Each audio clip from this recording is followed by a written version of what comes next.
Hello, hello, and welcome to my video.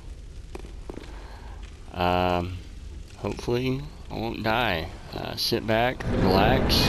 Nothing's happening to you. You're not the one about to get destroyed. Maybe I won't die. Alright, I'll talk about my weapon selection and my tactics for the boss after the boss fight. For now, let's do this.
So that's that.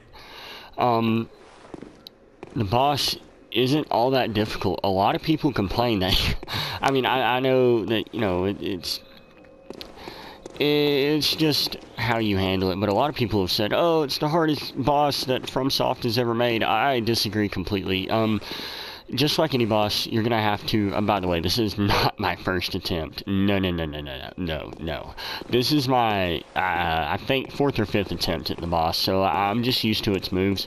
I'd have to go back and watch the video, but I think I only got clipped by his melee attacks only 1 or 2 times. So as you can see, I'm used to his combos.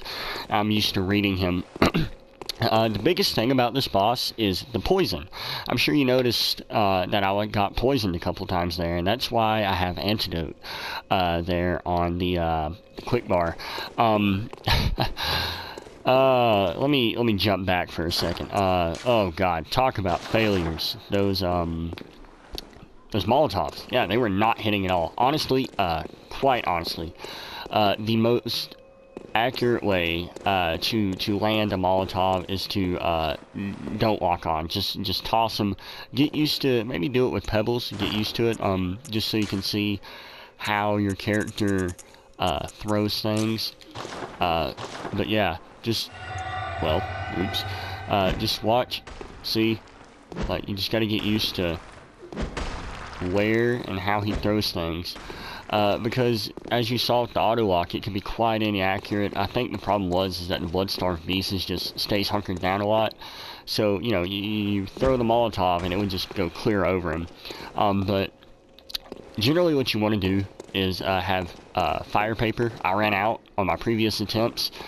So I didn't have any, which I think is kind of good, because, you know, it's me beating this guy without fire paper just kind of spreads a little hope to those who maybe have run out too. Yeah, if you don't have any fire paper, use Molotovs and oil urns. Even if you do have fire paper, I highly suggest oil urns. It roughly doubles your damage with fire attack. As you did see, one Molotov after an oil urn, that's all it takes, and the oil urn effect is gone, because assumedly the oil has burned up. So you will have to reapply oil to them each time if you want.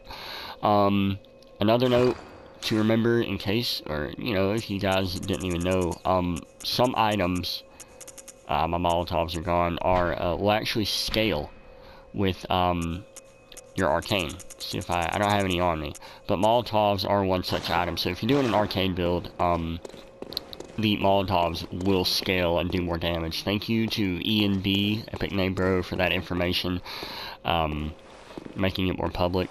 You can see I only used 2 of the blood vials during the actual fight, because, you know, you get used to reading his attacks. You mainly want to let him go on a combo, dodge out of the way, and then use a blood vial, because he has a ridiculously long combo, a couple of them actually. So if you dodge out of the way of those and then heal, you should be in the clear. In my honest opinion, if you don't have any fire paper, if you do, first off, have that in your quick items. Mandatory, absolutely mandatory, antidote. Have this in your quick items. I cannot stress that enough. You can pick this up in several locations throughout Old Yarnum. Also, the cloaked guys, the hooded guys, they have a small chance to drop them. I highly suggest farming at least 5 antidotes. You may want to get more for precautionary measures. But on 2 different accounts, the poison has killed me. You're gonna have to pay attention to that. Like, that's mandatory. Pay attention to you getting poisoned, because it's the silent killer, because I barely even noticed it a couple of times. There you go. There's one place to get antidotes. I'm absolutely sure you can run back over here while actually fighting him and grab these in case you ran out or something. Pay attention to the poison. It will kill you quick. Be sure to use antidotes. Anyhow, the boss isn't that hard. I used the threaded cane, or I didn't use it, but I generally do. I have on other bosses. For this, I chose the saw spear. It's one of my favorite weapons in the game, because it's a saw cleaver. However, I don't have saw cleaver for comparison, but you will notice that the saw spear scales with strength and skill. I'm still used to saying dex. But, so it is a saw cleaver, albeit with slightly less base damage, but it scales with skill, but it's the same moveset as far as I can tell. So that's why I like using it. It's quick, it's good for that range, for that extra hit there. Level up your stamina. I highly recommend it. More hits the more hits you can get in. I can get in 6 before I have to dodge away. It's just, that's my general advice for the Blood-Starved Demon. I do plan on making another video with a strength build using a much slower weapon, just to see how that goes, and I'll upload that video so you guys can compare them and the tactics I use. I won't use fire paper on that either, just to make it easier comparison. Anyhow, I think this video has gone on long enough. I hope you enjoyed it, and I hope you will join me in the future for more videos. Thank you for tuning in. Oh, and leave a comment below if you have any questions about my tactics, or if you want to co-op and if you need help for the boss. Or if you want a PvP, I'll be in Old Yarnum. Alright, ta-ta.